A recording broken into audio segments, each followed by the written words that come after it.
Morrissey is truly amazing. I just think he's so cool to be so genuine and compassionate in what he does.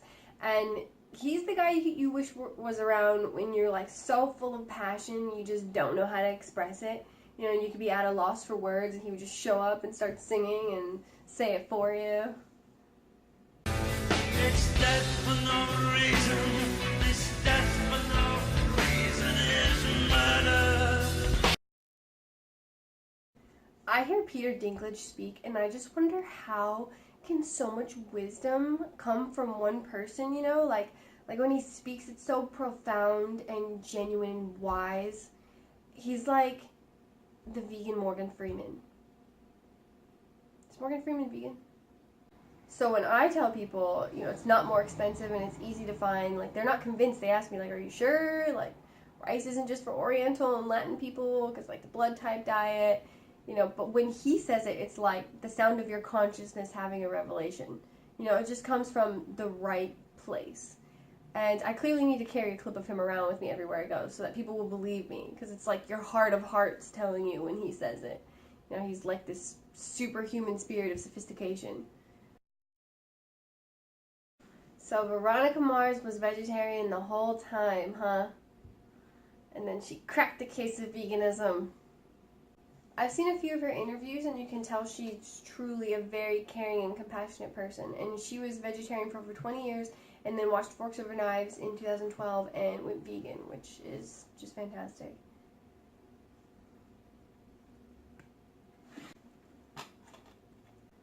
And we just won't mention the lip syncing. There's nothing that 100 men or more could ever do. Tobias Leonard. I actually hadn't heard of him until recently, but I'm so glad that I have. And I can't wait to read his book, How to Make the World Vegan in 30 Years. It sounds so exciting, and he's got excellent talking points about how to communicate well, and how to communicate to get people to be vegan. I recommend all his videos on his website, veganstrategist.com. They're definitely worth your time. And one of his pieces of advice is to try to curb someone's defensiveness with your kindness. And he also makes the point that if we frame veganism in all the things that we don't do, that it doesn't necessarily convey a message of compassion and ethics, and maybe it doesn't highlight why people love to make those changes.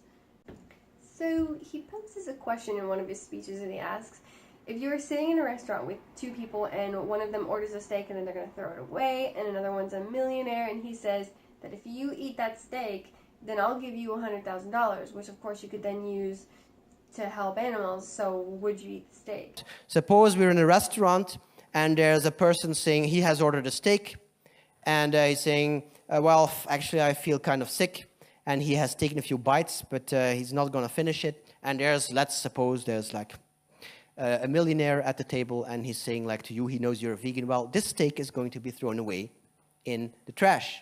And if you eat it, then I give you $100,000. Would you eat it then? Think about it at home in your bed or whatever. This is basically the vegan equivalent in my book of what if you were stuck on a magic deserted island with no vegetation and one chicken. And I'd first let them know that we are no longer friends if we ever were, because they don't understand me, they don't know me, they don't get me, and I feel very lonely around them, and it's painful. Yeah, you compromise your morals for this money, you know? You want it? Oh, God. No, I wouldn't eat the steak because he's pretty much offering money for me to compromise my morals, and to him, it's like a aha moment. I got you, you know?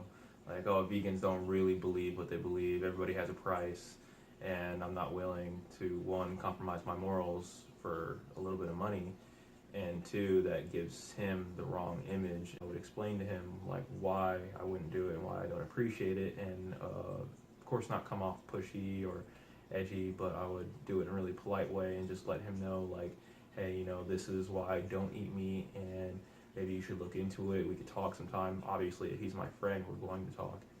And I would try to get him to be an animal rights activist himself, or at the very least stop consuming it on a very basic level. But if he does become an animal rights activist, then in the long term, there's a net greater good because he could use his money, he knows his vast fortune because he's a millionaire, and he can just throw away $100,000 to do a lot more good than potentially I could do. I wouldn't just take it at face value and be like, well, I could take this $100,000 and do good with it.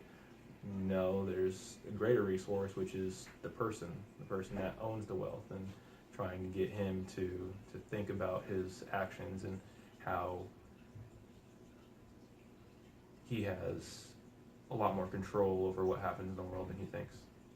Tobias Lanier has an excellent speech on his website, veganstrategist.com, and on YouTube about Facebook activism and being effective on Facebook. And he says that it can basically be a giant echo chamber because it's mostly the posts and the people that are like you that will show up, and the ones that are most similar to you will be the ones that you see, and people that like you will be the ones that you'll mostly see. Now, that may be true for me, but that's because I had to put in at least a solid year of weeding out the people that would criticize me, by constantly arguing with them and then making posts that made them never want to see my Facebook again. So, it takes work to get that kind of confirmation bias, let me tell you. So, some of his tips for Facebook on there are his own, and some are from Mercy for Animals. He says, keep it short, try to touch on something emotional, quote from some source that's reliable, ask people to share it, and the pictures and videos that are the most popular are baby animals, cute animals, and the combination of a farm animal with a companion animal seems to be powerful. And he says try to put yourself in others' positions, and if possible, try not to make anybody angry with your posts. If you can. I really like High Carb Hannah. I find her inspiring. She's a great role model for being healthy, and she's lost that weight, had an amazing transformation really healthfully, and she has a healthy psychology about it. And so she's a good person to listen to. If you're the person that thinks they should eat the cinnamon roll over the potato dinner because it has less calories, she's the person to go to. Doesn't he just seem like such a nice guy? Like, he seems like he has so much patience answering the same questions over and over again. Caldwell Esselstyn is just so darn sweet, and to be that humble while saving people from the most threatening killers in the real world, preventable disease, like, it's amazing. He's a real life superhero. If I could be any superhero, I'd want to be Caldwell Esselstyn. I'd have the power to heal others and myself, the power of giving and having a maximum human lifespan, and the best quality of life, and I'd have the patience of all of the monks creating sand mandalas. It'd be amazing. I'd just love to visit him for a week and leave with like the ideal BMI, blood pressure, blood sugar, and like arteries clearer than Tim Sheep's water. Wow, this kid has energy. He's entertaining people, and he's helping people through education. He's saving 2 birds with 1 home. Why is it that the farmer who uses GMO seeds and sprays lots of chemicals doesn't have to tell you anything? But the farmer who cares for the soil and grows nutritious organic crops has to spend lots of time and money to come up with a label that tells you his food is organic. Why is it that the baby formulas are low with GMO corn and soy? Why is it that the least nutritious, most sugary, and GMO food coloring filled breakfast cereals marketed towards us children? Why is it that they don't teach us about healthy eating at school every day, like math, English, or science? Do you think that healthy eating should be taught in schools? Yeah. What do you think about his energy on camera?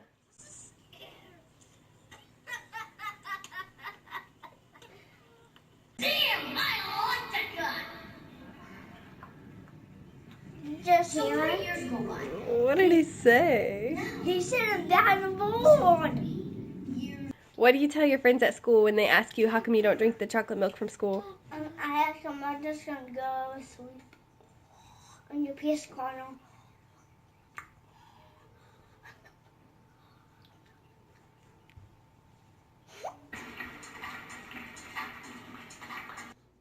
Do you think Daniel Bissonnette's activism is good for kids?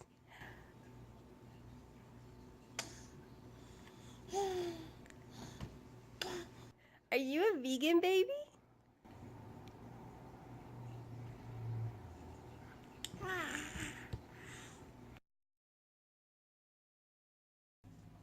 You ever just stub your toe and then cry about animal cruelty for 10 minutes?